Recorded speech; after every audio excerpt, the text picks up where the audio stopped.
Shalom semua pemirsa program All by Grace. Kita bersyukur kita boleh berjumpa kembali pada hari ini. Mari kita berdoa sebelum kita memulai program hari ini. Kami bersyukur untuk pertolongan, pemeliharaan, dan pimpinan penyertaan-Mu yang nyata dalam kehidupan kami hingga kami ada sebagaimana kami ada saat ini, semata-mata karena kebaikan-Mu dan kemurahan-Mu. Terima kasih Tuhan, kami mau duduk diam di hadapan-Mu untuk menerima apa yang telah Engkau sediakan bagi kami melalui program All by Grace kali ini, dan biar kami semua boleh diberkati dengan luar biasa dan kami boleh naik tingkat rohani kami ke level yang lebih lagi di atas kami. Terima kasih Tuhan. Dalam nama Tuhan Yesus, kami serahkan waktu berikut ini. Urapi hamba-Mu, urapi semua yang menyaksikan, dan kami boleh sama-sama diberkati. Dalam nama Tuhan Yesus, kami bersyukur dan berdoa. Haleluya.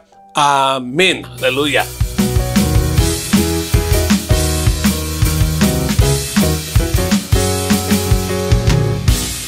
Yang kupilih membuatku berarti, karena Yesus Tuhan tempatku percaya dan berharap.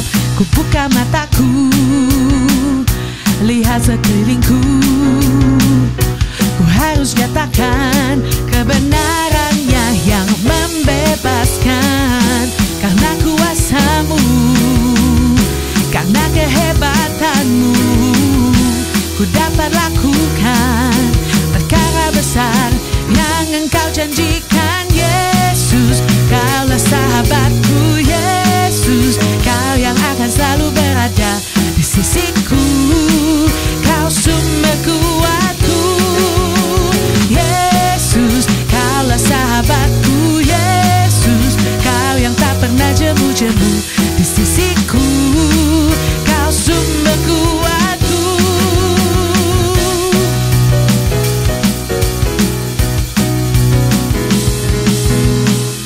Hidup yang kupilih membuatku berarti, karena Yesus Tuhan tempatku percaya dan berharap. Ku buka mataku, lihat sekelilingku. Ku harus nyatakan kebenarannya yang membebaskan, karena kuasa-Mu, karena kehebatan-Mu, ku dapat lakukan perkara besar yang Engkau janjikan. Yesus, Kaulah sahabatku. Yesus, Kau yang akan selalu berada di sisiku. Kau sumber kuatku. Yesus, Kaulah sahabatku. Yesus, Kau yang tak pernah jemu-jemu di sisiku. Kau sumber kuatku. Yesus, Kaulah sahabatku. Yesus, Kau yang akan selalu berada di sisiku. Kau sumber kuatku. Yesus, Kaulah sahabatku. Yesus, Kau yang tak pernah jemu-jemu di sisiku. Kau sumber kuatku.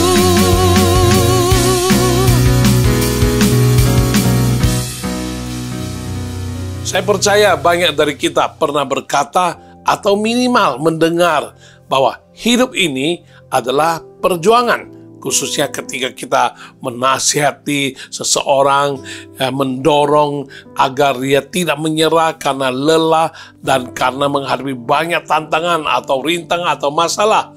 Ada kalanya kita juga mendorong mereka agar tetap bersemangat. Ayo, karena semangat untuk berjuang adalah kunci utama dalam meraih impian. Jangan biarkan semangat itu padam. Hidup ini memang penuh dengan tantangan, tetapi itulah yang membuatnya menarik.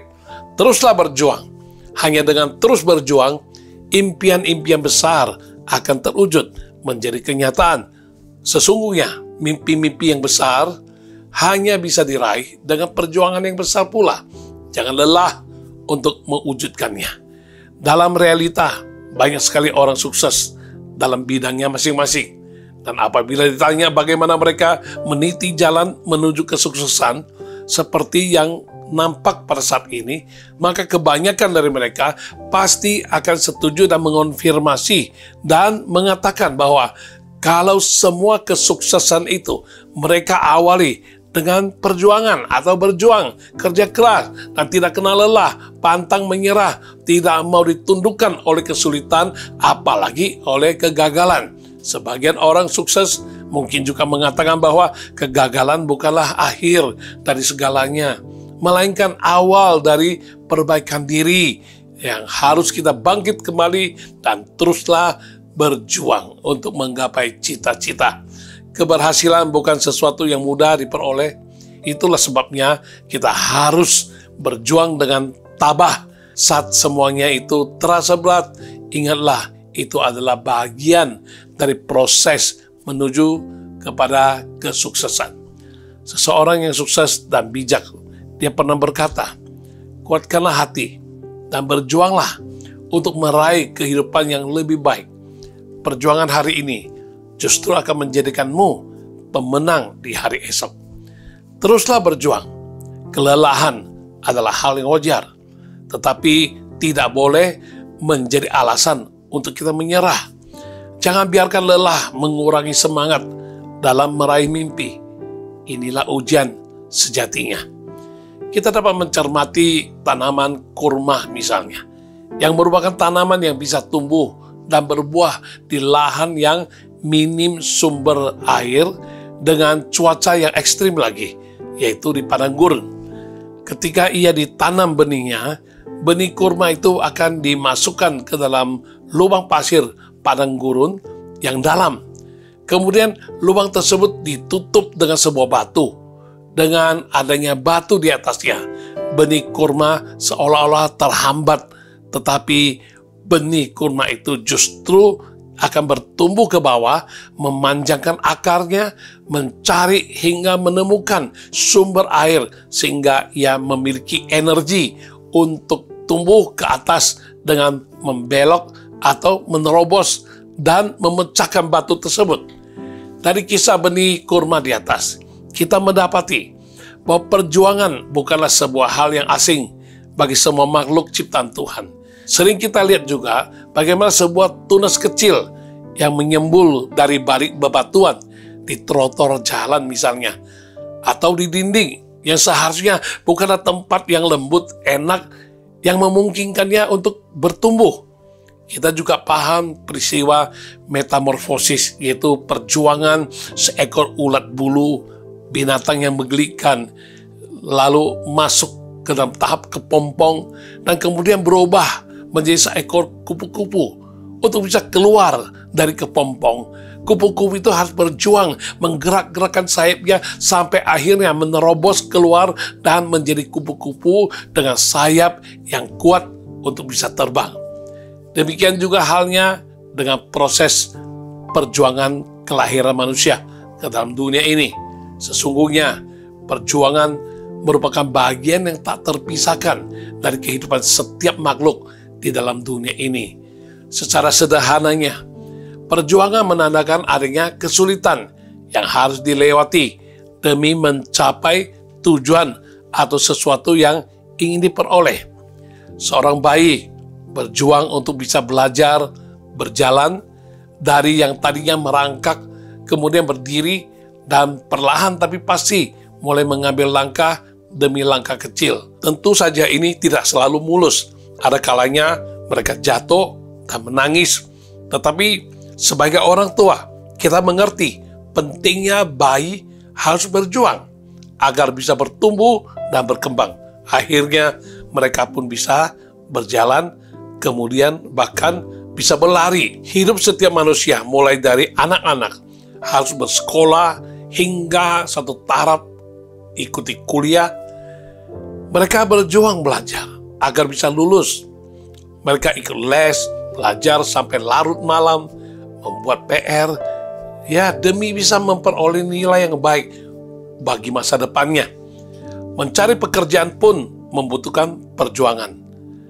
Harus melamar ke sana kemari, ikut tes, wawancara, atau interview Dan jika tidak diterima, mereka harus mencari kemungkinan di tempat lain, mengulang proses yang sama lagi, sampai akhirnya bisa memperoleh sebuah pekerjaan. Setelah diterima bekerja pun, masih harus berjuang untuk mempertahankan posisinya, dan sebisa mungkin dapat menaiki tangga promosi demi kehidupan yang lebih baik. Bagi yang sudah berkeluarga, menavigasi bahtera rumah tangga pun memerlukan perjuangan.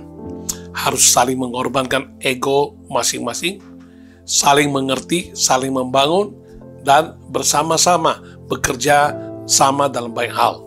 Eksistensi sebuah negara juga merupakan jasa dan hasil perjuangan para pahlawan yang telah berkorban dan pantang menyerah demi meraih kemerdekaan negara tersebut. Dan masih banyak lagi contoh-contoh lainnya yang terkait dengan namanya perjuangan. Perjuangan menunjukkan bahwa hidup ini memang tidak mudah, apalagi dalam dunia yang sudah dikuasai oleh si jahat, yang mana semenjak Adam dan Hawa jatuh ke dalam dosa, ada konsekuensi yang harus ditanggung, yaitu harus mencari nafkah yang adalah tidak mudah. Melahirkan juga, membesarkan dan mempertahankan keluarga juga hal yang tidak mudah. Ini semua adalah konsekuensi, baik suka ataupun tidak suka. Setiap manusia harus berjuang. Perjuangan juga menandakan adanya pergumulan, dalam arti ini berlawanan dengan keinginan kita. Semua orang menginginkan yang mudah, yang gampang, kalau bisa dengan usaha yang seminimal mungkin, tetapi memperoleh hasil yang maksimal. Sayangnya itu hanya impian atau ilusi, karena apa yang ditabur orang itu juga yang akan dituainya. Sekalipun menabur banyak, berarti berkorban banyak, tetapi hasilnya juga banyak, hingga berkali-kali lipat dari apa yang ditaburkan itu. Marilah kita memiliki konsep pemikiran yang tepat, bahwa selama masih hidup di dunia ini, perjuangan tidak akan pernah berhenti. Jika kita berhenti berjuang, kita berhenti untuk bertumbuh, untuk berkembang, dan ujung-ujungnya kita jugalah yang akan menjadi orang yang stuck, lemah, dan semakin tidak berdaya untuk menghadapi ujian-ujian ke depannya. Karena itu, penting sekali untuk kita memiliki daya juang yang tinggi dalam menjalani kehidupan ini. Tema program All by Grace episode kali ini adalah berjuang. Kiranya melalui pembahasan berikut kita dapat mengerti apa saja yang harus kita perjuangkan, mengapa kita melakukannya, sehingga kita bisa menjadi pribadi-pribadi yang tidak mudah menyerah kalah. Sebaliknya, kita akan terus berusaha, berjuang, bukan dengan kekuatan sendiri, tapi dengan kekuatan yang dari Tuhan, sampai kita menerima apa yang disediakan Tuhan bagi kita yang mau bertahan dan yang mau berjuang dengan setia. Alasan kita berjuang antara lain. Yang pertama, hidup ini adalah sebuah perjuangan. Semua orang rindu untuk berhasil. Tak seorang pun ingin mengalami kegagalan. Namun keberhasilan tak akan pernah diperoleh jika tidak didahului dengan perjuangan. Orang yang hanya ingin hidup dengan malas, cuek, tak peduli apapun, santai, nyaman, akan sulit, bahkan mustahil bisa meraih keberhasilan. Oleh sebab itu, baik suka ataupun tidak suka, harus kita sadari dan harus memahami bahwa hidup ini adalah sebuah perjuangan. Ada seorang yang sudah lanjut usia, berumur 72 tahun, mengalami kecelakaan serius dan menderita cedera parah. Ia harus menerima banyak pertolongan medis guna mengobati dan memperbaiki bagian-bagian tubuh yang patah dan retak. Kemudian dia harus menjalani lagi fisioterapi agar semua organ dapat bergerak kembali setelah terbaring sekian lama di rumah sakit. Dalam usia yang sudah tidak muda lagi, beberapa dokter pesimis dan berkata bahwa sudah tidak ada harapan bagi orang ini untuk bisa berjalan. Tapi dalam kenyataannya, ia akhirnya bisa berjalan. Sebelumnya, ia memang seorang dosen yang aktif mengajar di kampus. Namun karena sejak mengalami kecelakaan, ia harus melakukan beberapa penyesuaian disebabkan oleh berbagai keterbatasan. Meski demikian, ia tidak meratapi nasibnya atau menjadi pasrah menunggu waktu bagi hidupnya berakhir. Ia tidak kenal menyerah, berhenti karena berbagai keterbatasan yang terjadi dan merasa lelah. Sebaliknya, dia terus saja berjuang dengan menulis blog di internet walau dibantu dengan alat karena tangannya tidak dapat berfungsi dengan sempurna. Perlahan tapi pasti, ada beberapa orang menghubunginya untuk minta izin memakai tulisan blognya sebagai bahan pengajaran di kampus dan lokakarya. Tak lama kemudian, ia membuat video dokumenter yang isinya itu dapat dipakai sebagai bahan pengajaran bagi tenaga profesional yang menangani perawatan jangka panjang bagi pasien disabilitas. Ia sempat diundang untuk memimpin dan memberikan seminar dan juga mengunjungi beberapa negara. Akhirnya, orang tua ini yang sudah lanjut usia, ia terpilih dan memperoleh kehormatan masuk dalam daftar 50 lansia yang hebat, 50 Fabulous Older People. Setiap orang lebih menyukai hidup yang santai, nyaman, tenang-tenang, tanpa ada kendala yang berarti. Tak seorang pun yang suka bila zona nyamannya terganggu. Kebaikan orang menginginkan hidup yang dapat berjalan sesuai dengan keinginan hati. Tetapi ketika kita menghadapi hal-hal yang tidak disukai atau masalah-masalah dan tantangan, seharusnya kita berlaku bijak dan cakap dalam memberikan respon. Memang ada saja orang yang meresponi dengan meluapkan kekesalannya, marah, dan tidak bisa terima kenyataan, bahkan menyalahkan orang lain dan menyalahkan Tuhan juga. Ada juga orang yang meresponi dengan, ya pasrah sudah, tidak mau lagi berusaha, tidak mau berjuang lagi. Mungkin karena takut gagal, takut apa kata orang, takut ini, takut itu. Namun ada orang yang berusaha dan berjuang, tapi terhenti karena menghadapi banyak tantangan. Kita kenal dalam sejarah Thomas Alva Edison, nama yang tak asing lagi bagi kita semua. Sebagian orang mengenalnya dengan penemuan lampu pijar, padahal tidak mudah jalan baginya menuju sukses yang melambungkan namanya. Anda tahu, sewaktu kecil, Thomas Alva Edison pernah dikeluarkan dari sekolah karena dianggap dungu alias bodoh. Tapi ibunya dengan penuh perjuangan mengajar anaknya di rumah. Sewaktu dia beranjak remaja, ia mulai berjuang mencari uang dengan menjadi pedagang asongan di kereta api. Setelah itu ia mulai mendapat pekerjaan di berbagai tempat dan mulai melakukan berbagai uji coba, percobaan demi percobaan yang tentu saja tidak mudah untuk dilakukan. Ia mengalami banyak kali kegagalan. Banyak orang meragukannya dan memandang rendah kepadanya. Namun Thomas Alva Edison ini terus berjuang. Hingga pada akhirnya ia berhasil membuat beberapa penemuan penting, mulai dari lampu pijar, fonograf, headlamp yang umum digunakan pekerja lapangan, telegraf otomatis, dan masih banyak lagi yang lain-lain. Ia pernah berkata demikian, kelemahan terbesar manusia adalah menyerah. Jalan kesuksesan adalah selalu mencoba satu kali lagi. Saat melihat orang-orang sukses, kita bisa saja berandai-andai kalau dapat menjadi salah satu dari mereka. Namun perjalanan mereka menuju kesuksesan tidaklah selalu mulus-mulus saja. Banyak lika-liku, jalan terjal, dan kesusahan yang harus dihadapi mereka. Ada yang mengalami keterbatasan fisik, kecelakaan yang hampir merenggut seluruh kemampuan mereka untuk beraktivitas, kebangkrutan, lahir dalam keluarga yang broken home, mengalami penindasan, mengalami bully, dan lain sebagainya. Tetapi mereka tuh berhasil karena memilih untuk tidak menyerah, tidak berhenti, melainkan mau terus berjuang. Tidak ada keberhasilan yang datang bagi orang yang hanya duduk di rumah, santai-santai, ongkang-ongkang kaki. Bahkan ada sebuah kutipan yang mungkin sering kita dengar, uang tidak tumbuh di pohon, atau tidak ada makan siang yang gratis. Jika kita ingin meraih keberhasilan, kita harus berusaha. Dan namanya juga berusaha. Berarti ada tindakan aktif yang harus kita lakukan. Ada pengorbanan, baik itu waktu, dana, tenaga, dan lain sebagainya. Jika memilih untuk bermalas-malasan saja, kita tidak akan menerima apapun.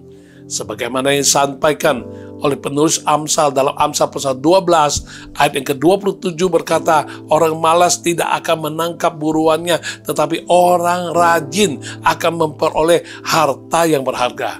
Bahkan Rasul Paulus juga dengan tegas menegur mereka yang maunya santai dan tidak mau berusaha, yaitu di dalam 2 Tesalonika pasal 3 ayat yang ke-10, sebab juga waktu kami berada di antara kamu, kami memberi peringatan kepada kamu, jika seorang tidak mau bekerja, janganlah ia makan. Kita bisa melihat contoh Yakub di dalam Alkitab. Dia memiliki orang tua yang kaya, tetapi karena satu dan lain hal, ia harus mengungsi ke tempat keluarga ibunya. Kemudian Yakub jatuh hati dengan si anak bungsu dari keluarga tersebut. Ia pun rela memenuhi tuntutan ayah gadis tersebut, yaitu dengan bekerja 7 tahun. Setelah dicurangi pun, ia rela bekerja lagi 7 tahun demi mendapatkan gadis idamannya. Sebagai hasil jerih payah perjuangannya, selain Yakub mendapatkan gadis idamannya menjadi istrinya, ia juga berhasil mengumpulkan banyak harta benda dalam bentuk ternak-ternak. Demikian juga dengan Ruth, orang Moab. Ruth ikut kembali ke kampung halaman mertuanya, Naomi, sebagai orang asing. Meski demikian, ia tidak menjadikan asal-usulnya sebagai alasan untuk tidak bekerja. Ia berinisiatif sendiri tanpa disuruh oleh ibu mertuanya. Ia berjuang untuk mencari kerja. Ia pergi memungut bulir-bulir jelai di ladang orang dengan tak kenal lelah bekerja, hingga ketika disuruh istirahat, baru dia istirahat, duduk, dan minum. Karena sikap hatinya yang sedemikian, Boas tertarik kepadanya, sehingga cerita Tuhan berkasih karunia sehingga mereka berdua akhirnya menikah. Dan raja termasyhur dari Israel, yaitu Daud, terlahir dari keturunan mereka juga. Jika keberhasilan itu mudah, tentu sudah banyak orang menjadi orang yang berhasil atau sukses. Kenyataannya, keberhasilan itu memang harus diperjuangkan. Jatuh bangun adalah hal yang biasa. Yang membedakan orang sukses dan orang gagal adalah mereka yang sukses, sekalipun pernah jatuh atau gagal, mereka akan bangkit kembali dan berjuang lagi. Orang yang sukses menolak untuk terpengaruh oleh apapun dan takkan menyerah kalah terhadap situasi dan kondisi. Bagi mereka, kegagalan adalah keberhasilan yang tertunda. Justru melalui kegagalan, mereka menjadikannya sebagai pelajaran agar jangan terulang lagi, sekaligus memacu semangat mereka sehingga dapat berpikir untuk mencari solusi atau cara baru, dan akhirnya mereka mampu mengembangkan kapasitas diri untuk bisa menampung lebih banyak lagi hal dan memampukan mereka untuk dapat mengatasi lebih banyak lagi hal-hal yang besar dan yang lebih sulit di masa-masa yang akan datang. Tidakkah terlebih lagi kita sebagai anak-anak Tuhan, kita sudah dibekali janji Tuhan yang luar biasa, yang antara lain seperti yang tertulis dalam Amsal 24 ayat 16. Di situ berkata, sebab 7 kali orang benar jatuh, namun ia bangun kembali, tetapi orang fasik akan roboh dalam bencana. Inilah alasan mengapa penting untuk melibatkan Tuhan dalam setiap aspek kehidupan kita. Di satu sisi, memang benar Tuhan tidak pernah berkompromi dengan kemalasan. Apa yang ditabur orang itu juga yang akan dituainya. Namun di sisi lain, bila berusaha dan berjuang hanya mengandalkan kemampuan sendiri, banyak kali hasilnya adalah seperti yang ditulis oleh Salomo di dalam Mazmur 127 ayat yang pertama berkata, nyanyian ziarah Salomo, "Jikalau bukan Tuhan yang membangun rumah, sia-sialah usaha orang yang membangunnya. Jikalau bukan Tuhan yang mengawal kota, sia-sialah pengawal berjaga-jaga." Kebaikan orang jatuh di dua sisi yang berbeda. Ada yang berjuang sekeras-kerasnya mengandalkan cara sendiri, akal sendiri tanpa melibatkan Tuhan di dalamnya. Ada juga yang secara harfiah sungguh-sungguh menyerahkan semuanya kepada Tuhan dengan harapan Tuhan yang bekerja dan memberkatinya. Sementara ia hanya tinggal duduk, diam, menunggu berkat Tuhan turun. Tentu saja Tuhan tidak menghendaki kedua sikap ini. Yang benar adalah seperti kutipan dalam bahasa Latin yang terkenal, yaitu ora et labora, yaitu berdoa dan bekerja, pray and work. Ya, memang dalam kenyataan hidup tidak semakin mudah. Banyak godaan, tantangan, dan kesulitan menghadang di depan. Tetapi sebagai orang percaya, kita memiliki Tuhan yang jauh lebih besar daripada semuanya itu, sehingga kita bisa berkata seperti Rasul Paulus katakan di dalam Filipi pasal 4 ayat 13, segala perkara dapat kutanggung dalam Dia yang memberi kekuatan kepadaku. Karena dari Tuhanlah kita dimampukan untuk bisa menerobos segala rintangan dan kesulitan, sehingga akhirnya dapat meraih keberhasilan, bukan untuk kebanggaan diri, melainkan untuk memuliakan nama Tuhan dan dapat menjadi contoh atau teladan yang bisa menginspirasi banyak orang agar mereka pun dapat berjuang dengan pantang menyerah. Kita tidak akan pernah boleh menyerah.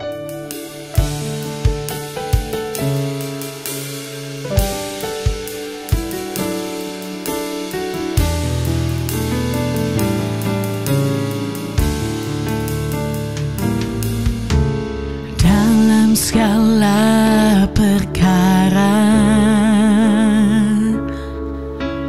Tuhan punya rencana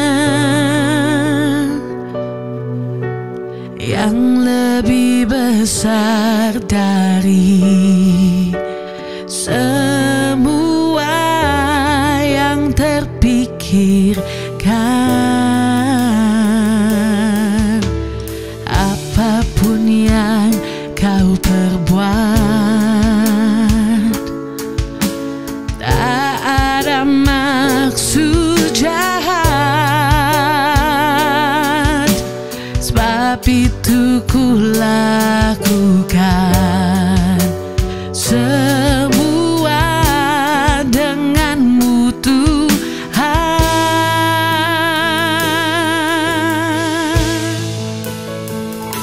Ku tak akan menyerah pada apapun juga, sebelum ku coba semua yang ku bisa, tetapi ku berserah kepada kehendakmu. Hatiku percaya Tuhan punya rencana.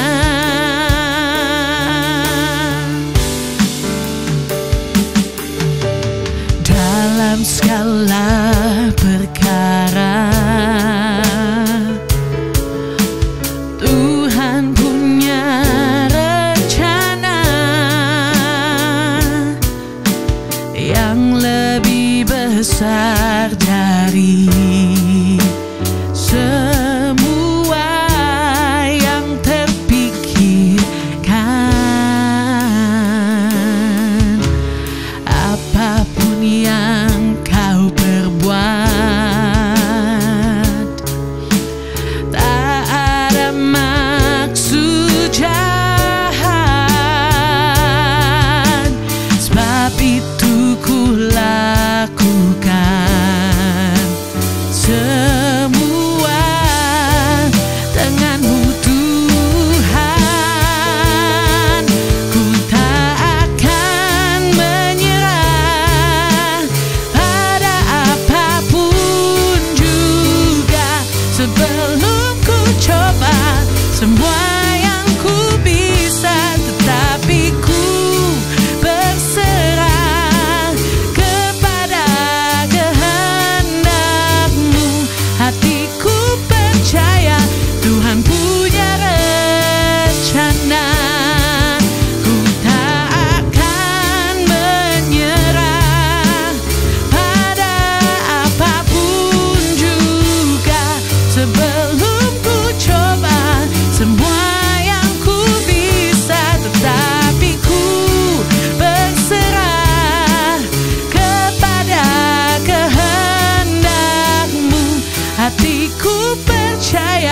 Tuhan punya rencana. Hatiku percaya Tuhan punya rencana.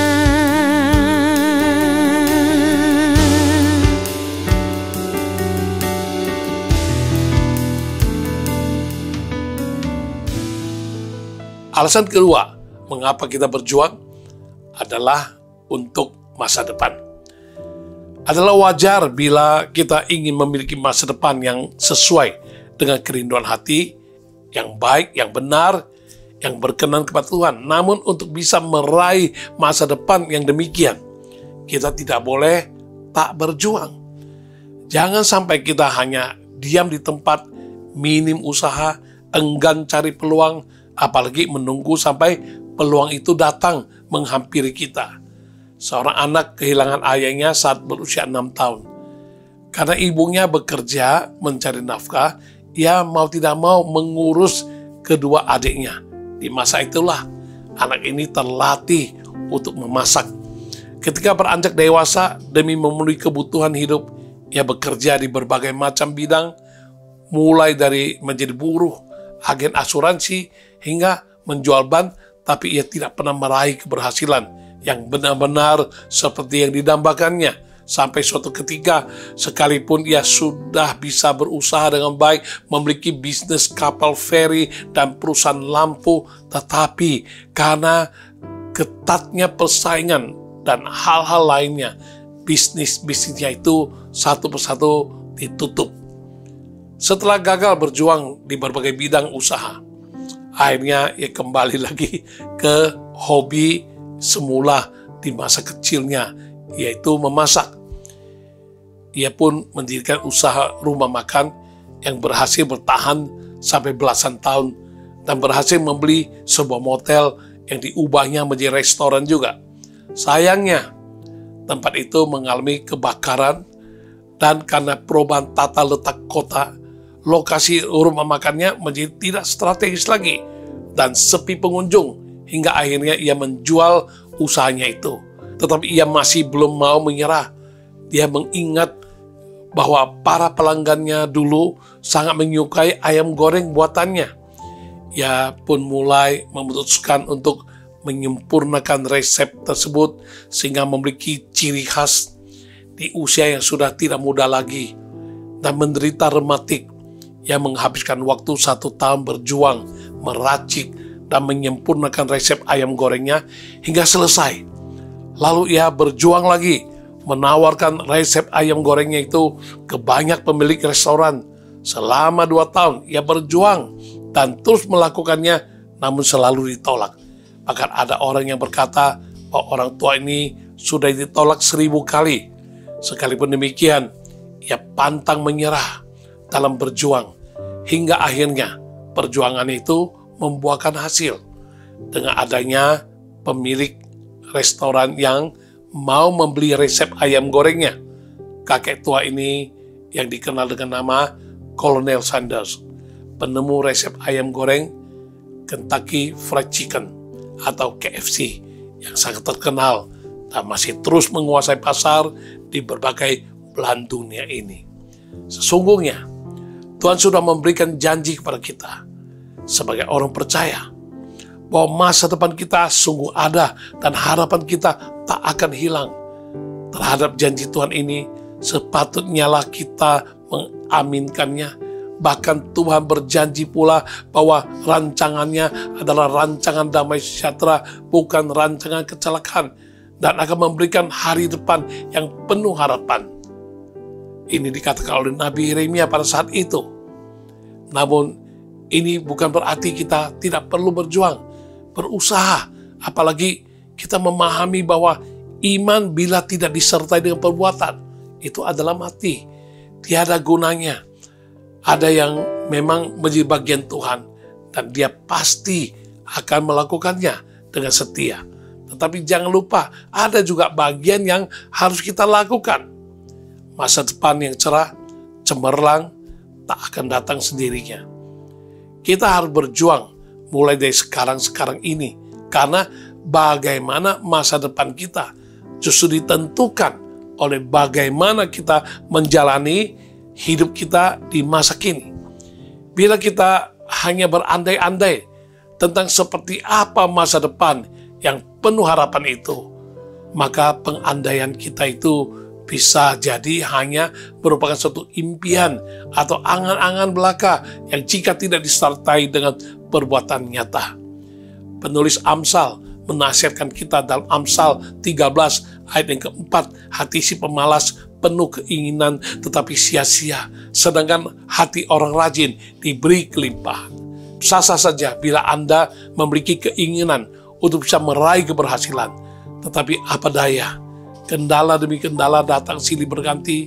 Baru saja mulai merintis, datang tantangan bertubi-tubi. Mengikapi kenyataan demikian, tak sedikit orang berpikir dan hatinya merasa, mengapa sesusah ini ya untuk berhasil? Ya, memang ada orang yang memandang kesulitan sebagai hambatan. Tetapi bagi orang yang siap berjuang, ia akan mencoba mencari celah atau peluang sekecil apapun di tengah minimnya, bahkan di tengah ketidakmungkinan untuk bisa berhasil. Pernah 2 orang salesman sepatu dari perusahaan yang berbeda yang ditugaskan untuk memasarkan produk mereka di sebuah kota kecil yang sama. Setiba di sana, mereka mendapati bahwa penduduk di sana sama sekali tidak mengenal sepatu. Salesman A langsung jatuh mentalnya dan berkata, saya tak mungkin bisa menjual sepatu di sini karena tidak ada orang yang pakai sepatu. Beda pula dengan salesman B yang dengan semangat berkata, ini ladang yang subur, peluang besar, belum ada yang pakai sepatu di sini. Alhasil, ia pun mulai menyusun strategi yang membangun hubungan dengan penduduk setempat dan bersosialisasi dengan mereka. Setelah mempelajari kebiasaan penduduk setempat itu yang suka beraktivitas, ia menangkap kesempatan besar melalui perkenalkan pertandingan bola kaki. Sambil dengan hikmat, ia membuat peraturannya. Pertandingan ini harus dilakukan di lapangan yang penuh kerikil dan berbatu-batu. Tak lama kemudian, penduduk kota kecil itu semuanya membeli sepatu yang dipasarkannya. Kita mengenal istilah gelas setengah kosong atau gelas setengah penuh. Termasuk gelas yang manakah diri Anda? Apakah kita melihat hambatan lalu merasa ini mustahil? Atau kita melihat hambatan yang ada dan mencari jalan untuk mengatasinya, bahkan membuat hambatan itu menjadi batu loncatan? Pada masa pandemi COVID-19 melanda seantero dunia, banyak bisnis atau usaha yang mengalami kendala hingga berujung pada kolaps atau kebangkrutan, dan banyak sekali juga pada saat itu pegawai yang terkena PHK. Di tengah-tengah situasi yang sulit demikian, ada saja orang-orang yang justru mulai mencari hobi baru atau menggali ulang hobi-hobi lama yang pada akhirnya bisa dijadikan sebagai bisnis. Bahkan saya pernah mendengar ada seseorang yang membuka bisnis baru saat pandemi dan malah menghasilkan lebih banyak ketimbang usahanya yang digeluti sebelum pandemi. Luar biasa bukan? Sampai kini usaha barunya itu masih terus dijalankan dan terus berkembang. Sadarilah, semua bukan masalah bisa atau tidak bisa, tapi mau atau kita tidak mau untuk berjuang. Ingatlah, sebagai anak-anak Tuhan, kita memiliki Tuhan yang bisa melakukan hal-hal yang paling mustahil sekalipun. Saat tiada jalan, Dia sanggup buka jalan dengan cara yang di luar pengertian manusia. Karena itu, teruslah lakukan bagian kita, yaitu berjuang dan berusaha. Mulailah dengan berdoa, memohon hikmat dengan penuh kepekaan, agar bisa melihat peluang demi peluang yang tersembunyi sekalipun di balik setiap ujian dan tantangan. Kemudian susunlah rencana bersama Tuhan. Jadilah peka terkait langkah selanjutnya yang harus diambil. Kita dapat belajar dari contoh bangsa Israel yang Tuhan sudah janjikan mewarisi tanah Kanaan. Tetapi bukan berarti dengan mudah mereka dapat menerimanya begitu saja. Di bawah pimpinan Yosua, mereka harus berjuang melewati rintangan demi rintangan, mulai dari menyeberangi sungai Yordan yang airnya meluap, sampai diperhadapkan dengan kota berkubu, Yeriko. Tuhan melakukan mujizat demi mujizat seiring dengan bangsa Israel tak henti berjuang untuk bergerak maju dan untuk merebut tanah Kanaan. Sadarilah, saat kita dengan setia melakukan bagian kita sesuai dengan kehendak Tuhan dan pimpinannya, maka campur tangan Tuhan itu akan tampak dengan nyata di dalam segala area kehidupan kita, bahkan di tengah situasi yang paling tidak mungkin sekalipun. Salah satu ayat favorit bagi banyak orang percaya tertulis dalam Yeremia 29 ayat 11 seperti yang kita uraikan tadi. Sebab aku ini mengetahui rancangan-rancangan apa yang ada padaku mengenai kamu. Demikianlah firman Tuhan, yaitu rancangan damai sejahtera dan bukan rancangan kecelakaan, untuk memberikan kepadamu hari depan yang penuh harapan. Walaupun Tuhan sudah mengatakan demikian, perkataan Tuhan ini seperti berbanding terbalik dengan keadaan bangsa Israel pada saat itu. Mereka sedang dibuang ke Babel sebagai konsekuensi dari pemberontakan mereka. Mereka tinggal di negeri asing, jauh dari tanah kelahiran, sehingga mereka juga kehilangan banyak hal, termasuk rumah, harta benda, dan anggota keluarga mereka. Namun, Tuhan tidak menghendaki bangsa Israel mengasihani diri di tanah asing. Memang situasi mereka jauh dari ideal, tetapi bukan berarti itu dapat dijadikan alasan bagi mereka untuk bermalas-malasan atau merasa percuma sajalah. Toh ini bukan tanah air kita. Kita hanya pendatang saja. Tuhan memerintahkan mereka untuk tetap rajin bekerja dan berusaha, karena Tuhan masih memiliki rencana yang indah bagi hidup mereka, rencana damai sejahtera, termasuk hari depan yang penuh harapan. Meskipun kenyataan pada saat itu tidak sesuai seperti apa yang diharapkan. Kondisi kita saat ini mungkin juga berbanding terbalik dengan yang kita inginkan. Tetapi bukan berarti masa depan kita sudah pupus. Selama masih ada hari ini, selama masih ada Tuhan dengan penyertaannya, berarti kita masih memiliki pengharapan. Perjuangan kita bersama Tuhan tidak akan berakhir dengan sia-sia. Sebaliknya, kita akan meraih masa depan yang baik, masa depan yang ceria, dan tentu saja yang berkenan di hati Tuhan.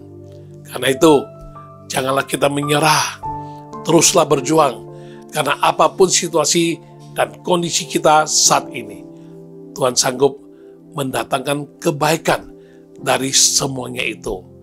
Yang penting kita tekad sama Tuhan. Tuhan, aku mau tetap setia. Aku mau lupakan semua apa yang telah berlalu.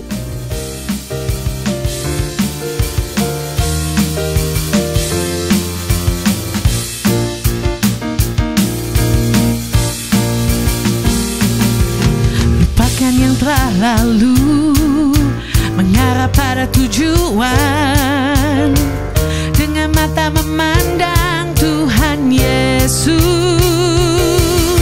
bertanding sampai menang, berlari sampai akhir, tanggalkan semua dosa yang merintangi. Ku mau setia kan panggilanku, sebab kau sanggup menjaga langkahku. Pada janjimu ku percaya, kau kan sempurnakan pekerjaanmu dalamku.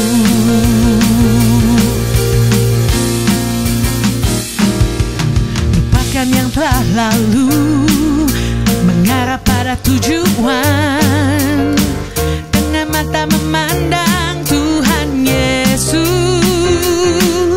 bertanding sampai menang, berlari sampai akhir,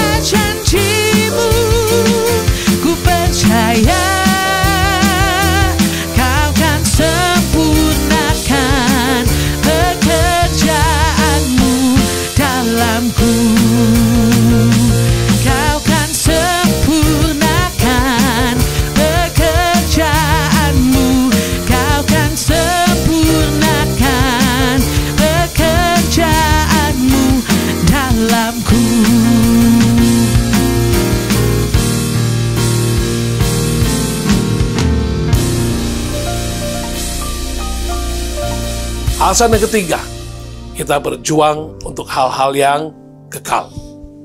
Sadari dan pahamilah, kita jangan berjuang hanya sekedar untuk hal-hal yang terlihat sekarang di dunia sementara ini. Tapi berjuanglah untuk banyak hal yang walaupun tak terlihat, tapi pada akhirnya akan kita miliki dan mendatangkan kebahagiaan yang kekal. Jika kita mengerti masih ada kehidupan setelah kematian, maka kita akan berjuang untuk hal yang kekal itu. Karena dunia ini hanya sementara saja, suatu saat akan berakhir. Kita juga jangan hanya sekedar duduk diam menunggu giliran hidup kita selesai di bumi ini, lalu pindah ke tempat di surga. Selama kita masih diizinkan ada dan hidup di dunia ini, pasti ada tujuan Tuhan, yaitu untuk bekerja bagi kerajaan Allah, yang mana kesemuanya itu akan mendatangkan upah yang kekal di alam baka nanti. Penting dan perlu berusaha agar kita menjadi cakap dan handal berjuang untuk selama hidup di dunia ini, tidak hanya hidup secara jasmania. Artinya tidak hanya hidup dengan fokus kepada hal-hal yang jasmani atau hidup hanya menuruti keinginan daging. Demikian juga penting dan perlu berusaha agar kita menjadi cakap dan handal berjuang untuk selama hidup di dunia ini dapat hidup secara rohania, yaitu hal-hal rohani, hidup yang menunjukkan mutu hidup rohani, hidup dipimpin oleh Roh Kudus. Bila kita berhasil berjuang, niscaya integritas hidup kita sebagai ciptaan baru, karya pengabdian hidup kita sebagai pengikut, murid, saksi, dan utusan Kristus sungguh-sungguh akan sangat nyata terwujud, termanifestasikan melalui segala aspek kehidupan kita. Di mana kita berada, kemana kita pergi, eksistensi kita dapat teruji dan terbukti. Sungguh kita adalah orang-orang yang tampil beda. Dalam salah satu buku rohani yang terkenal, The Pilgrim's Progress, atau Perjalanan Seorang Musafir, kita diberi gambaran tentang betapa sulitnya perjalanan hidup kita sebagai orang percaya di dalam dunia fana ini sebelum menuju ke surga yang baka atau hidup yang kekal. Ada begitu banyak tantangan, godaan, ujian, rintangan, kesulitan yang mencoba membuat kita berhenti, berbelok ke arah yang salah, atau berbalik ke jalan yang lama. Sungguh benar apa yang dikatakan Tuhan Yesus dalam dua kitab Injil, yaitu Matius pasal 7 ayat 13 hingga 14. Masuklah melalui pintu yang sesak itu, karena lebarlah pintu dan luaslah jalan yang menuju kepada kebinasaan, dan banyak orang yang masuk melaluinya. Ayat 14, karena sesaklah pintu dan sempitlah jalan yang menuju kepada kehidupan, dan sedikit orang yang mendapatinya. Demikian juga Lukas pasal 13 ayat 24 berkata, jawab Yesus kepada orang-orang di situ, berjuanglah untuk masuk melalui pintu yang sesak itu, sebab aku berkata kepadamu, banyak orang akan berusaha untuk masuk tetapi tidak akan dapat. Perjuangan untuk hal-hal yang kekal bisa saja melelahkan, karena kita tidak bisa melihat secara telak-telak hasilnya di depan mata kita. Ada upah yang Tuhan janjikan, itu memang benar, tetapi secara kasat mata itu belum terlihat. Karena itu tidak heran tak sedikit orang yang akhirnya lebih memilih untuk berjuang bagi hal-hal yang jelas tampak ada hasilnya, karena bisa diukur, dinilai, bisa dipegang, bahkan bisa dinikmati langsung, seperti harta kekayaan, ketenaran, dan sanjungan orang. Ya, kalau kerja, tapi setidaknya ada sesuatu yang bisa dipegang. Ya, mereka seringkali lupa bahwa apa yang ada di tangan mereka saat ini belum tentu menjadi milik mereka untuk seterusnya dan untuk selamanya. Tidak ada yang kekal di dunia ini. Lewat kejadian bencana alam seperti gempa bumi misalnya, tsunami, kebakaran, kita dapat melihat bagaimana rumah-rumah mewah, mobil-mobil sport, atau mobil-mobil mewah yang keren dan mahal semua ikut tersapu arus atau hangus terbakar oleh api. Ada banyak hal yang tidak bisa kita prediksi saat ini. Sewaktu-waktu orang bisa saja menjadi tiada. Karena memang hidup manusia, suka atau tidak, bisa berakhir. Sedangkan di alam baka atau alam kekekalan nanti, kita akan tinggal selamanya. Entah dalam kebahagiaan atau dalam kesengsaraan yang abadi. Karena itu, kita mengingat nasihat pendek namun bermakna dari Rasul Paulus dalam Kolose pasal 3 ayat 2, pikirkanlah perkara yang di atas, bukan yang di bumi. Ini bukan berarti kita tidak lagi melakukan tanggung jawab di dunia ini. Duduk manis saja, tunggu Yesus datang menjemput kita. Kita tetap hidup bertanggung jawab. Yang sedang studi, tetaplah melanjutkan studinya. Yang punya usaha, tetap jalankan usahanya. Yang bekerja, tetaplah bekerja dengan baik. Perbedaannya adalah kita mengerjakan semuanya itu dengan sudut pandang yang sudah berubah, yaitu sudut pandang yang kekal. Sehingga tidak lagi kita melulu terikat kepada hal-hal duniawi dan fokus kepada hal-hal yang sementara. Saat diperhadapkan pada beragam keputusan antara mengorbankan hal rohani atau hal duniawi, kita bisa memilih dengan tepat. Karena bagaimana kita akan menjalani hidup yang di dalam kekekalan itu justru ditentukan oleh sikap dan bagaimana perilaku kita. Bagaimana kita menjalani hidup kita di dunia fana sekarang ini. Karena itu, jadilah bijak. Pastikan kita tidak salah pilih. Yesus pernah memberikan sebuah perumpamaan tentang orang kaya yang kurang bijak alias bodoh. Disebut demikian, tentu ada alasannya. Cerita itu tercatat dalam Injil Lukas pasal 12 ayat 16 hingga 21. Kemudian ia mengatakan kepada mereka suatu perumpamaan, katanya, ada seorang kaya, tanahnya berlimpah-limpah hasilnya. Ia bertanya dalam hatinya, apakah yang harus aku perbuat? Sebab aku tidak mempunyai tempat di mana aku dapat menyimpan hasil tanahku. Lalu katanya, inilah yang akan aku perbuat. Aku akan merombak lumbung-lumbungku dan aku akan mendirikan yang lebih besar dan aku akan menyimpan di dalamnya segala gandum dan barang-barangku. Sesudah itu, aku akan berkata pada jiwaku, ada padamu banyak barang tertimbun untuk bertahun-tahun lamanya. Beristirahatlah, makanlah, minumlah, dan bersenang-senanglah. Tetapi firman Allah kepadanya, hai engkau orang bodoh, pada malam ini juga jiwamu akan diambil daripadamu, dan apa yang telah kau sediakan, untuk siapakah itu nanti? Demikianlah jadinya dengan orang yang mengumpulkan harta bagi dirinya sendiri, jikalau ia tidak kaya di hadapan Allah. Perumpamaan ini sekali lagi bukan untuk membuat kita menjadi tidak mau atau enggan berusaha, bekerja keras, atau menabung. Hal demikian itu perlu, tetapi jika fokus kita adalah untuk mengumpulkan atau menumpuk harta di dunia ini saja, maka kita akan dianggap kurang bijak alias bodoh. Seperti yang Yesus katakan tentang orang kaya itu.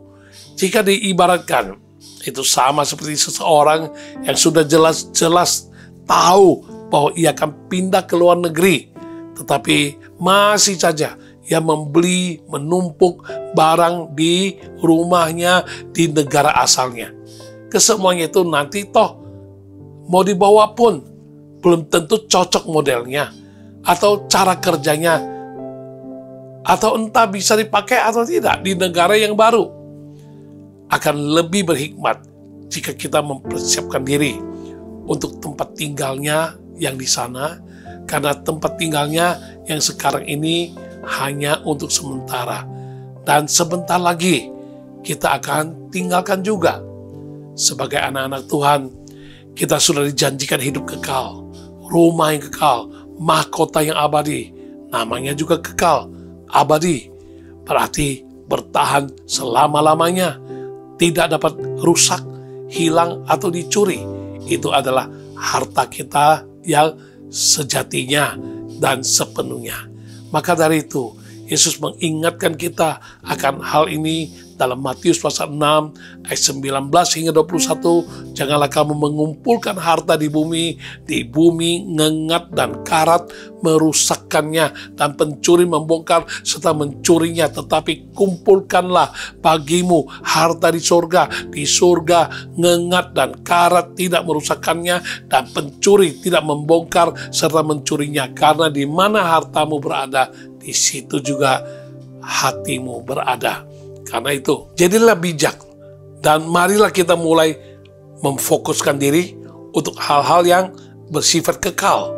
Carilah, kejarlah kerajaan Allah dan kebenarannya. Lakukanlah apa yang menjadi kehendaknya bagi hidup kita. Ini memang tidak mudah. Namanya juga berjuang. Kita harus melawan godaan, keinginan daging, kesenangan sementara, tipu muslihat iblis, omongan orang, pengaruh duniawi, dan masih banyak lagi. Sayangnya, tak sedikit orang yang merasa lelah, capek, dan memilih untuk menyerah saja di tengah jalan, berhenti, mungkin karena tidak melihat ada hasilnya yang signifikan dari perjuangan mereka itu. Sementara mata mereka tertuju pada orang lain yang duniawi, yang hidupnya dengan lebih enak, lebih nikmat, dan lebih nyata. Memang apa yang dilihat, apa yang didengar masuk ke hati, ke pikiran, bisa sangat mempengaruhi apa yang kita perbuat, tindakan kita. Karena itu, jaga-jagalah, jangan sampai kita kehilangan upah yang kekal demi hal-hal yang sementara di dunia fana ini. Bekerjalah sebaik-baiknya di ladangnya Tuhan, dimanapun juga, dalam bidang apapun juga yang Tuhan sudah sediakan dan percayakan kepada kita, baik itu di rumah, di sekolah, di kampus, di tempat kerja, gereja, atau di mana saja selama masih ada kesempatan. Karena dalam Injil Yohanes pasal 9 ayat 4, kita harus mengerjakan pekerjaan Dia yang mengutus aku selama masih siang. Akan datang malam di mana tidak ada seorang pun yang dapat bekerja. Ingatlah apa yang menanti kita dan akan kita terima nanti di dalam kekekalan. Kiranya itu bisa memacu semangat kita untuk tetap setia berjuang di dalam jalannya Tuhan. Peganglah apa yang tertulis dalam kitab Ibrani, yaitu Ibrani pasal 10 ayat 35 hingga 39. Sebab itu janganlah kamu melepaskan kepercayaanmu, karena besar upah yang menantinya. Sebab kamu memerlukan ketekunan, supaya sesudah kamu melakukan kehendak Allah, kamu memperoleh apa yang dijanjikan itu. Sebab sedikit, bahkan sangat sedikit waktu lagi, dan Ia yang akan datang sudah akan ada tanpa menangguhkan kedatangannya. Tetapi orangku yang benar akan hidup oleh iman, dan apabila ia mengundurkan diri, maka aku tidak berkenan kepadanya. Tetapi kita bukanlah orang-orang yang mengundurkan diri dan binasa, tetapi orang-orang yang percaya dan yang beroleh hidup. Robert Hughes adalah pianis asal Australia yang merupakan anggota tim penginjilan dari Ruben Torrey. Suatu malam saat sedang KKR di Kanada, Robert bertemu dengan seseorang pemuda yang baru saja bertobat pada malam itu dalam ibadah KKR.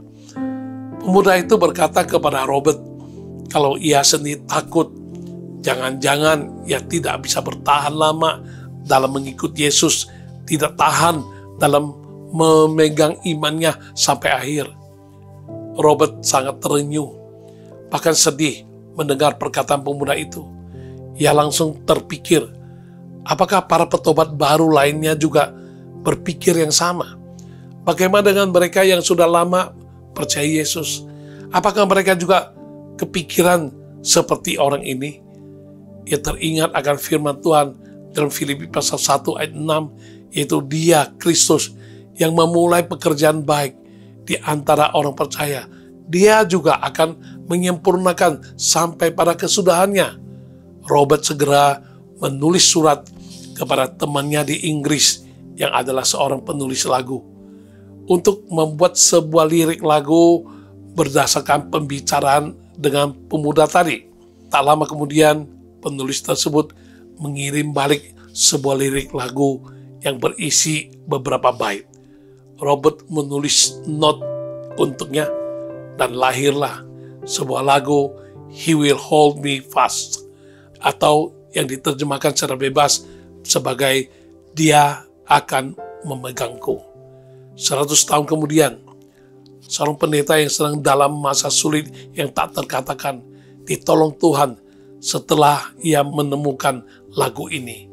Saat imanku rapuh, Kristus memegangku. Saat penggoda maju, Dia yang memegangku. Kekuatanku tak cukup lalui derita hidup, sebab sering dingin cintaku kepadanya, Dia memegangku. Dia akan pegangku, Dia akan pegangku, sebab kasihnya kepadaku, Dia akan memegangku. Yang penting, kita bukan berjuang dengan kekuatan sendiri, karena kita terbatas adanya. Kita bisa lemah, bisa tersandung jatuh. Bersyukurlah kita memiliki Tuhan yang memegang dan menopang tangan kita senantiasa, sehingga kita tidak akan sampai jatuh tergeletak. Jadi, janganlah berhenti di tengah jalan. Janganlah menyerah, tetaplah giat, rajin, semangat menyala-nyala bagi Tuhan. Tetaplah berjuang, karena semua yang kita lakukan untuk Tuhan, tidak ada satupun yang sia-sia. Kiranya saat perjuangan kita selesai di dunia ini, apa yang dikatakan Rasul Paulus dalam 2 Timotius pasal 4 ayat 7 dan 8 dapat juga menjadi syair kebanggaan kita yang menggambarkan kehidupan kita. Aku telah mengakhiri pertandingan yang baik. Aku telah mencapai garis akhir dan aku telah memelihara iman. Sekarang telah tersedia bagiku mahkota kebenaran yang akan dikaruniakan kepadaku oleh Tuhan, Hakim yang adil pada harinya. Tapi bukan hanya kepadaku, melainkan juga kepada semua orang yang merindukan kedatangannya. Mari kita senantiasa di hadapan Tuhan berkata, Tuhan, selidikilah hatiku senantiasa. Apakah aku tetap setia kepadamu?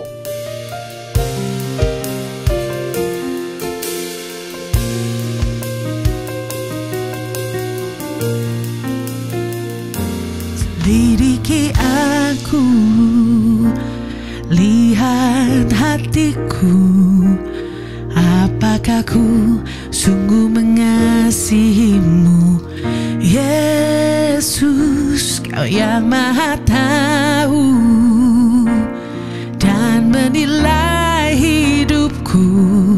Tak ada yang tersembunyi bagimu.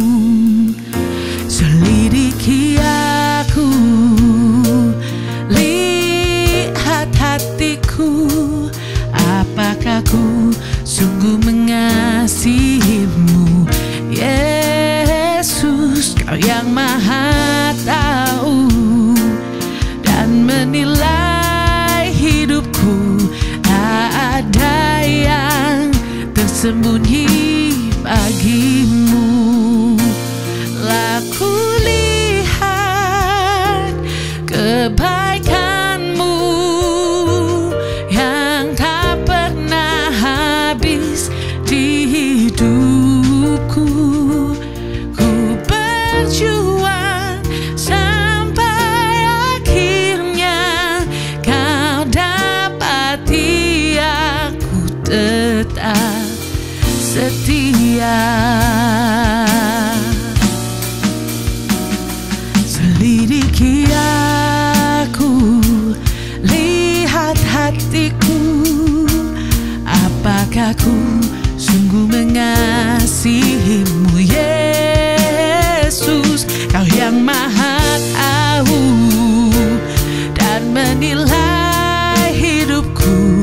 Tak ada yang tersembunyi bagimu. Aku lihat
setia.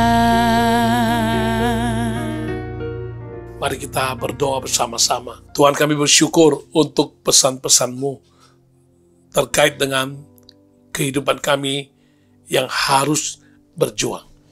Tolong kami Tuhan mengerti bahwa hidup ini adalah sebuah perjuangan. Dan kami harus betul-betul mengerti demi punya masa depan. Kami mau berjuang untuk masa depan. Dan lebih dari itu Tuhan, tolong kami mengerti supaya kami jangan mata terfokus melulu hanya kepada dunia sementara ini. Melainkan kami mau berjuang untuk hal-hal yang bernilai kekal. Tolong kami Tuhan bukan mendengar lalu melupakannya, melainkan kami merenungkannya. Dan kami bertekad Tuhan, tolong kami supaya kami mampu untuk melakukannya dalam kehidupan nyata, sehingga hidup kami boleh semakin hari semakin berkenan kepadamu. Terima kasih Tuhan, sempurnakan semua apa yang kami dengar, dan Engkau pimpin masa depan kami. Sungguh ada harapan kami takkan hilang. Bagi kami yang mau siap untuk berjuang, tolong kami, mampukan kami, tidak akan merasa lelah, tak akan kenal untuk berhenti, dan tak akan pernah mau pasrah begitu saja. Kami mau berjuang sampai akhir, dan kami boleh menggapai keberhasilan yang sudah Engkau sediakan bagi kami. Terpuji nama-Mu Tuhan, di dalam nama Tuhan Yesus, nama yang perkasa, nama yang berjasa, nama yang luar biasa. Oh Tuhan, kami telah memanjatkan doa ini. Haleluya, amin, haleluya. Saat ini saya berdoa syafaat bagi Anda yang pada saat ini matanya sedang bergetar-getar. Mari tumpang tangan di matamu. Kalau memang dua-duanya, taruh di dua matamu. Kalau hanya kanan atau kiri, taruh di mata yang terkait. Kita doakan dalam nama Yesus. Entah apa sebabnya matanya bergetar-getar dengan kencang, tapi kami percaya bagi-Mu tidak mustahil. Saat ini kami doakan dia tumpang tangan dan Tuhan jamah dan sembuhkan, berhenti getar-getarnya, dan dia bisa melihat dengan baik dan tidak terganggu kehidupannya. Dalam nama Tuhan Yesus kami bersyukur, kami berdoa. Haleluya, amin, haleluya. Anda yang tadi pagi bangun sepertinya salah bantal atau apa, sampai pundakmu ini sangat sakit, nyeri, tidak bisa angkat tangan lengan ke atas. Saat ini berdoa, mari angkat dalam nama Yesus. Pundak yang sakit, apapun namanya, sebabnya, kami doakan dalam nama Yesus, tangan ini, lengan ini boleh angkat dengan baik, sembuh, bisa mengangkat ke atas dengan baik, dan pundak tidak sakit lagi. Dalam nama Yesus, sembuh. Yesus sembuhkan. Haleluya. Amin. Haleluya. Saya akan berdoa untuk Anda yang sakit alergi kulit. Ya, eksim, atau apapun namanya, karena autoimun, atau psoriasis, atau apa namanya pun. Saat ini, Anda yang punya masalah dengan kulit Anda, kita berdoa. Dalam nama Yesus Tuhan, sakit penyakit kulit, dalam nama Yesus, apapun namanya, baik itu namanya eksim, stres kulit, psoriasis, atau karena autoimun dan lain sebagainya, apapun juga bentuknya, gatal-gatal, merah-merah, bahkan luka, atau basah, berminyak, dan lain sebagainya, di dalam nama Yesus. Yang ada masalah dengan kulit ini, di dalam nama Yesus, kami terima kesembuhan. Tuhan Yesus sembuhkan. Tuhan Yesus sembuhkan. Saat ini juga Tuhan Yesus sembuhkan. Haleluya. Amin. Saya berdoa untuk Anda yang setelah diperiksa dokter, Anda lagi tunggu hasilnya, tapi hatimu khawatir. Jangan-jangan engkau mengalami kanker prostat. Jangan takut. Kanker prostat ada pun Tuhan sanggup menghilangkannya. Dan kalau memang harus mengalami pengobatan secara medis atau dilakukan operasi, Tuhan menyertaimu. Percayalah, bagi orang yang percaya tidak ada yang mustahil, dan bagi Tuhan apalagi tidak ada yang mustahil. Taruh dua tangan di dadamu dalam nama Yesus. Mereka yang sedang menantikan hasil daripada laboratorium dan dikhawatirkan prostatnya ada kanker, namun Tuhan singkirkan pikiran-pikiran negatif dan lakukan mujizat. Kalau sampai ada sesuatu yang tidak baik pun, sampai kanker ada pun, Tuhan sanggup mencabut sampai ke akar-akarnya. Dan kalau memang harus melalui proses medikal yang harus jalani operasi, apapun prosedur yang harus dilakukan, Tuhan berikan kelancaran semuanya, dan semuanya berlangsung dengan baik dan sembuh dari segala gangguan di prostatnya. Dalam nama Tuhan Yesus, kami terima jaminan Tuhan dan janji Tuhan digenapi. Haleluya, amin, haleluya. Saya berdoa untuk Anda yang saat ini sedang bergumul dengan jantung Anda yang entah kenapa berdebar-debar yang kencang, tekanan darah pun sedang tinggi-tingginya. Mari kita doa, biar Tuhan tenang teduhkan, sembuhkan gangguan pada jantung dan tekanan darah tinggi. Taruh dua tangan di dadamu dalam nama Yesus. Kami doakan untuk jantung yang berdebar-debar kencang dan juga tekanan darahnya tinggi, kekhawatiran terus singgah di pikirannya. Namun kami doakan saat ini juga Tuhan lakukan mujizat, tenang teduhkan getaran jantung yang dengan baik sehingga dengan normal, dan tekanan darahnya Tuhan sembuhkan sehingga tidak kena tensi tinggi, dan dia boleh sembuh oleh pertolongan-Mu. Dalam nama Tuhan Yesus kami lihat kemuliaan Tuhan dinyatakan. Haleluya, amin, haleluya. Dan saat ini bahwa semua pergumulan, masalah, kerinduan, apa yang Anda gumulkan selama ini, saya sehati dengan Anda, kita berdoa, mohon Tuhan buka jalan. Tuhan, saat ini hamba berdoa sehati dengan semua pemirsa yang membawa semua pergumulan, semua masalah, semua kerinduan hati yang ada pada mereka, yang mereka doakan selama ini. Mari Tuhan, Engkau Tuhan yang setia dan adil. Mari Tuhan lakukan mujizat satu persatu. Yang sakit Kau sembuhkan, yang punya kerinduan-kerinduan baik untuk keturunan, baik untuk pekerjaan, untuk pasangan hidup, baik untuk pekerjaan, baik untuk usaha maju, dan lain sebagainya. Yang berdoa untuk masalah ekonomi, berdoa untuk kehidupan keluarga, untuk perjalanan dan untuk masa depan dan sebagainya. Tuhan, mari Tuhan lakukan mujizat satu persatu. Doa demi doa Tuhan Kau jawab satu persatu, dan kemuliaan-Mu Kau nyatakan dalam kehidupan setiap orang percaya. Karena Kau berjanji bila kami percaya, kami akan melihat kemuliaan Allah dinyatakan. Karena itu Tuhan, kami percaya, kami berkata-kata, dan kami terima janji Tuhan digenapi. Kami terima kuasa Tuhan dinyatakan. Mujizat terjadi dalam kehidupan kami, Tuhan. Terpuji nama-Mu Tuhan. Kami mau akhiri acara hari ini sampai di sini, Tuhan. Engkau sendiri akan sempurnakan semua yang kami terima, kami dengar, dan kami merenungkannya, dan kami siap untuk melakukannya. Terima kasih Tuhan. Terpuji nama-Mu Tuhan. Nah, akhirnya Tuhan, kami semua siap untuk diberkati Engkau dengan berkat yang bisa kami rasakan. Mari umat Tuhan, tadakan tangan-Mu, bukakan hati-Mu.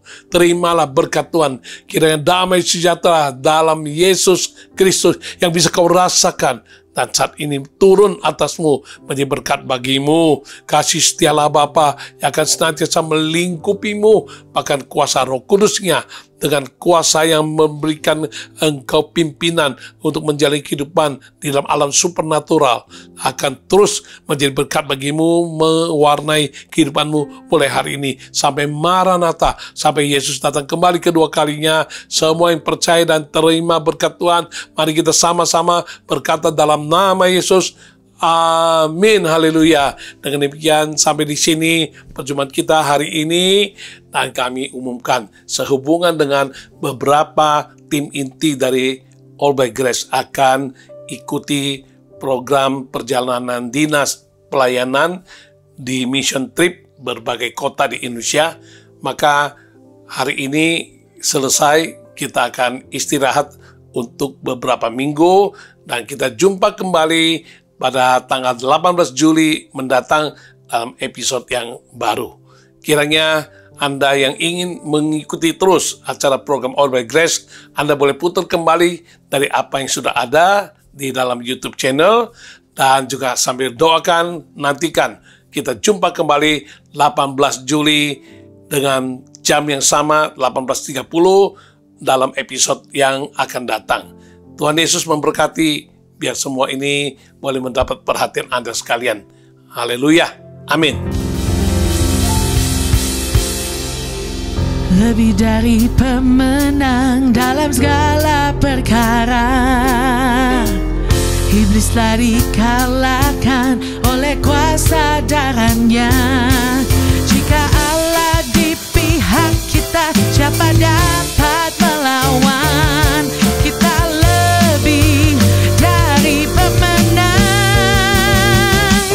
Haleluya, kibarkanlah pancingnya, Yesus saja segala raja. Haleluya, bangkitlah gerejanya, kita lebih dari pemenang.